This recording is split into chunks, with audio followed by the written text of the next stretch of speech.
So today we are going to make, I know what we're making. We're making no-bake homemade crunch bars. Doesn't that sound delicious? So I have a birthday coming up and my kids are coming over for dinner, so I thought I would make these for dessert.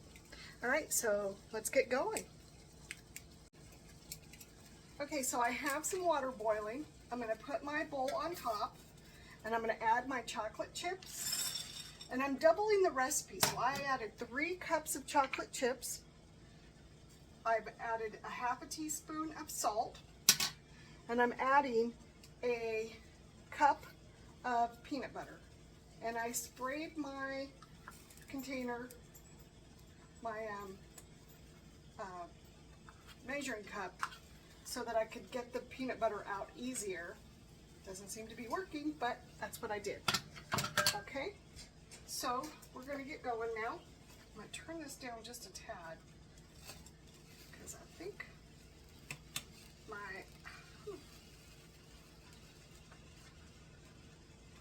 well, you guys get to watch me make a huge mess here. So we're just doing this over the double boiler, whatever the heck this is called.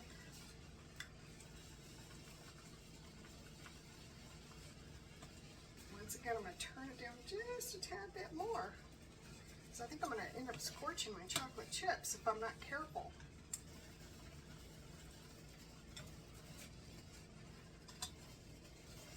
So, okay. So this is kind of like Rice Krispie treats, but it's made with chocolate instead of marshmallows and peanut butter.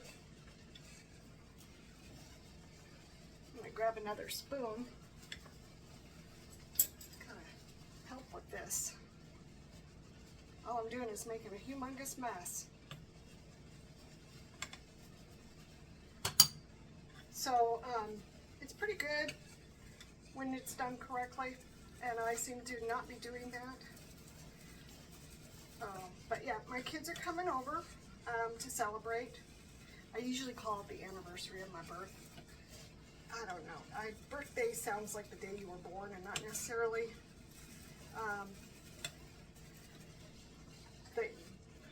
the rest of the time. So I always just refer to it usually as the anniversary of my birth. So they're coming over for dinner, and we're going to have carne asada tacos, and then we'll probably play some games, because we like to play games when we are all together. And we'll probably then just hang out and visit with each other. I'm looking forward to it. It's, you know, we all get so busy that we don't get to spend enough time sometimes with each other.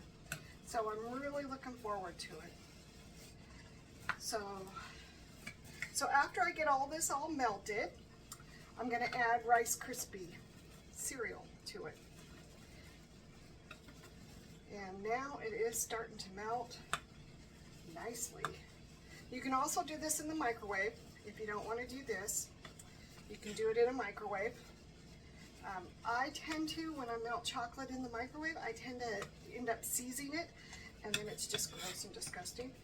And so I don't do that very often, especially a large amount, because it's just, at that point, it's just really nasty, and, you know, then you just have to start all over again. So I usually don't do that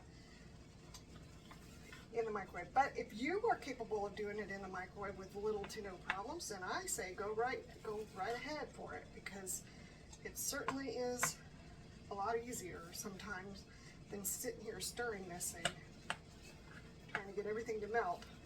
It's also a lot cooler. So we've been in the right around, we were 114 yesterday as far as temperatures go, but today we're supposed to cool off to 110.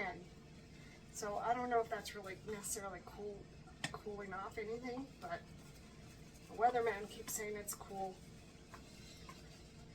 I don't know, I just don't seem to deal with heat very well anymore. So to me, that's just not really cool. Okay, so this is coming along pretty good. melting.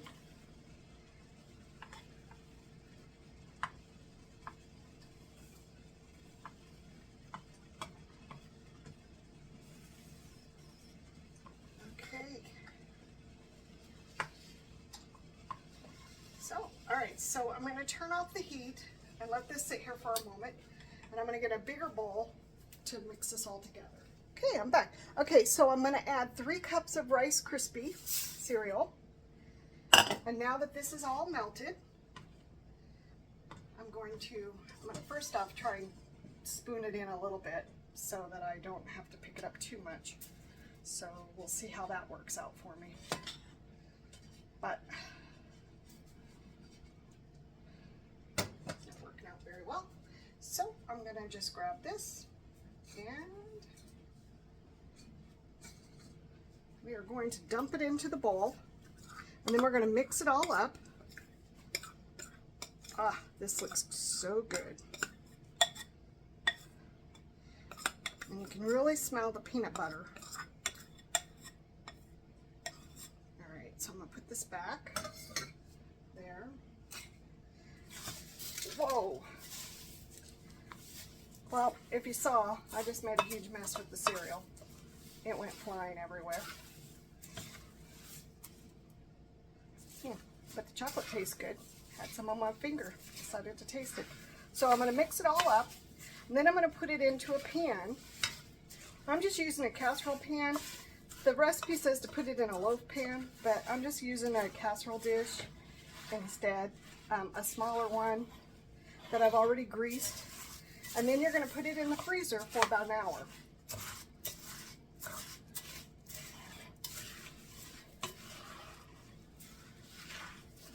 So that it can harden up.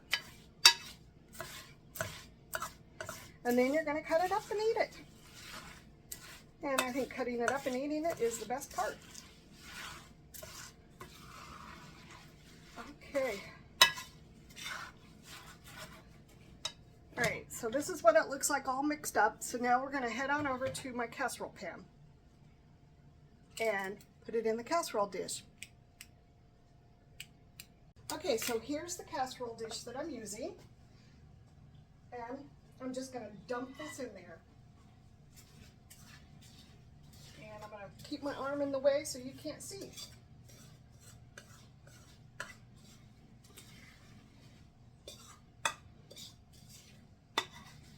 I'm trying to get it to where you can see, but I'm not being very successful here with this. Okay, so as you can see, I have it in the casserole dish, and I'm just now going to spread it out.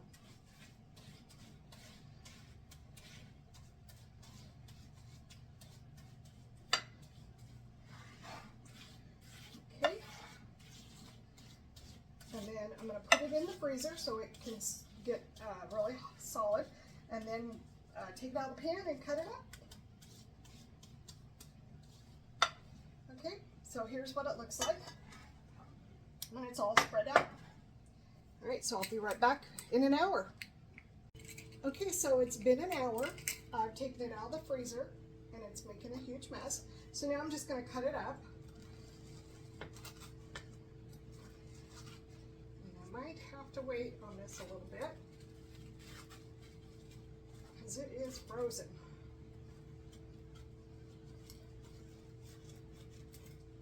At least want to get a chunk of it off.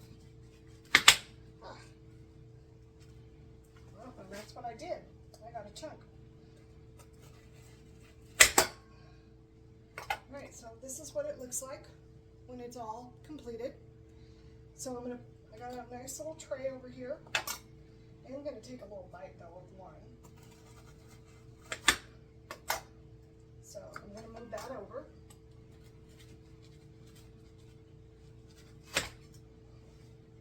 I'm cutting them into small, I think I'm going to cut them into smaller pieces because of how rich they taste. And then I'm going to store these in the refrigerator after I get them all cut up.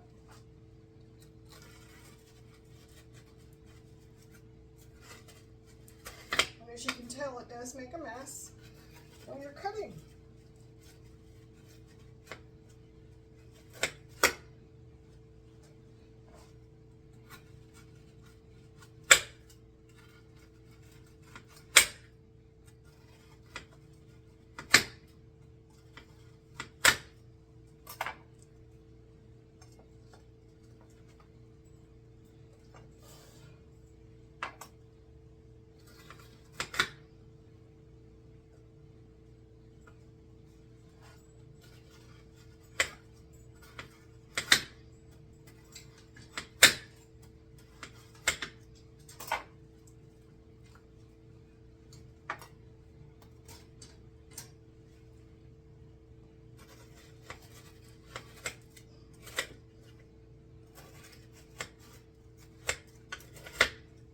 They smell delicious though.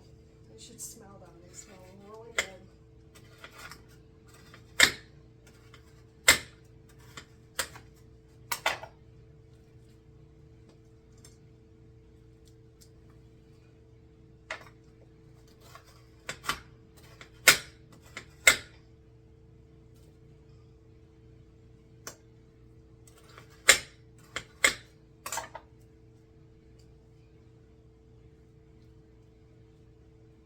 Like I said, I'm going to store these in the refrigerator because it's kind of warm in the house. And I don't want them to get all melted and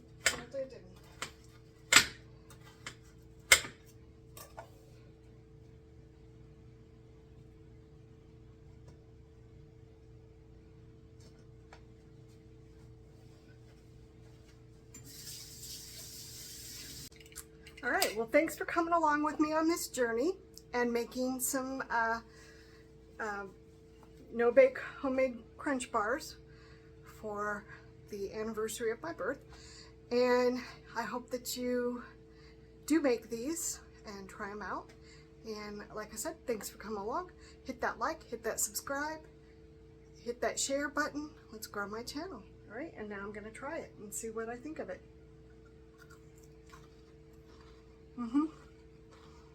It's good. It's a little sweet, but it's good. Like I said, hit that like, hit that subscribe, and thanks for coming along. Hope you have a great day. See you next time.